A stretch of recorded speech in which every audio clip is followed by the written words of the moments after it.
In Matthew 6:21, it says, "For where your treasure is, there your heart will be also."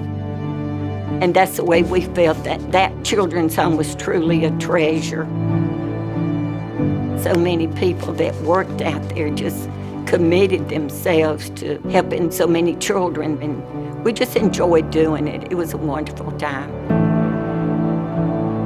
To me, this was the best place that anyone that needed genuine love and stability could be.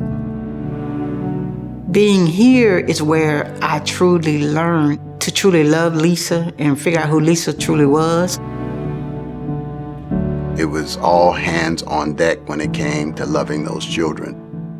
It was a great environment to work in, quite frankly. The children's home was a place for orphans originally. Children were orphaned from the war, and they simply had no place to go. And the United Methodist Children's Home was born out of that effort. Reverend Boring founded it shortly after the Civil War to give the people who were in the church an opportunity to serve those who had lost their families. Dr. Boring was a minister and also a physician, so we were very connected to the church from the very beginning. We had a big farm out there, and those children worked on that farm and milked cows, and they were kind of self-sufficient. There was an orchard, there was a dental office, they had their own infirmary. In the early days, they had a volunteer fire department. My father grew up in the United Methodist Children's Home.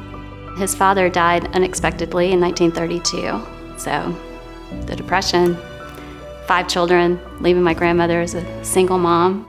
The most important thing to her was keeping the family intact, so the opportunity came through the United Methodist Children's Home. He lived in a house with house parents. They had a schedule. School was important. Chores were important. They stayed here until each of them was old enough to have a job of some sort and come home.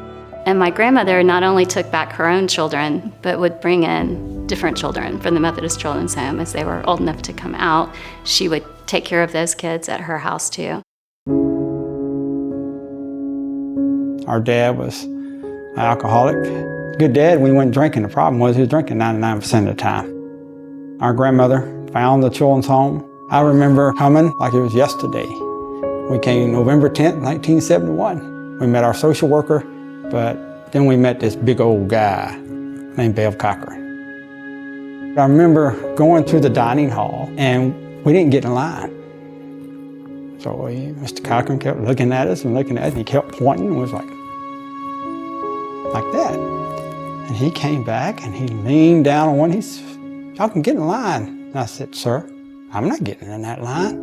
And neither is my brothers or sister." He said, "Why not?" I said, "We get in that line right now. We done ate today. Our daddy will beat the hell out of us because we're only allowed to eat once." He said, "Look around. Do you see your daddy in here?" He said, "I assure you, as long as I'm breathing, he won't bother you again." Bill was one of those with Jesus with skin on. He loved everybody. The Children's Home existed initially at a time when there was still segregation. And Bev Cochran was brought in, and it was under his administration that African-American children were allowed to be a part of the United Methodist Children's Home. That was one of the things that Bev was especially proud of. Bev Cochran was the most kind-hearted, caring teddy bear I have ever seen in a human being in my life.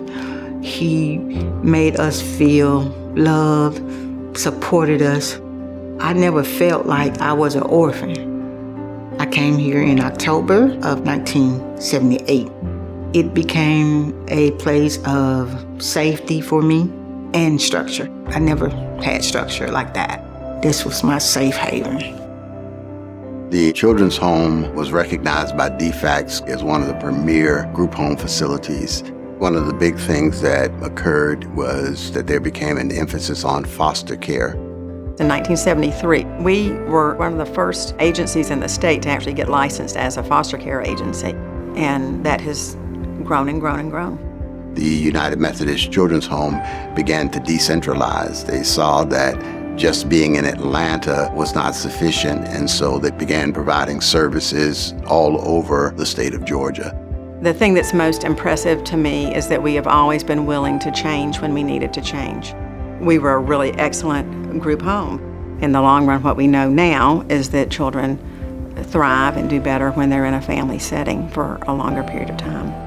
It was amazing that for the most part, regardless of whatever trauma children had undergone, there was this deep desire to return to family.